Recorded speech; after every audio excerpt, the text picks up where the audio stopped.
Allah çox mərhəmətlidir, istəkləri yerinə yetirəndir. O bəndələrinin istədiyini onlara verdi.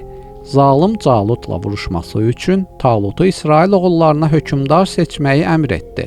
Peyğəmbərləri İsrail oğullarına Allah Talutu sizə hökmdar seçib, dedi. Lakin onlar yenə də nankorluq edib, Talutun var dövləti olmadığı halda o bizim hökmdarımız ola bilməz. söylədilər. Halbuki Talutu İsrail oğullarına hökmdar seçən Allah idi. Allah Taluta iman, elm, güc və bacarıq vermişdi. Talut uca boylu və çox qüvvətli idi. O qədər nəhəng idi ki, hər kəs ondan çəkinirdi. O Allaha qulluqda da hamıya nümunə idi. İsrail oğulları Talutun hökmdarlığının Allah tərəfindən olduğuna inanmırdılar.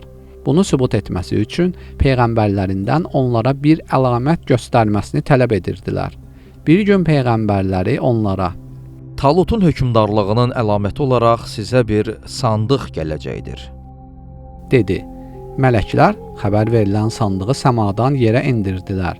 Sandığın içərisində İsrail oğullarının babalarından qalmış və Musa peyğəmbərə verilmiş Tövrat kitabı var idi. Sandıqda həmçinin babaları Musanın və Harunun ailəsindən qalan bəzi əşyaları da var idi. Bu əlamətləri gördükdən sonra İsrail oğulları Talutun başçı olmasına razılaşdılar. Talut İsrail oğullarına döyüşməyi öyrədib, qısa bir zamanda onları güclü əsgər kimi yetişdirdi, böyük bir ordu hazırladı.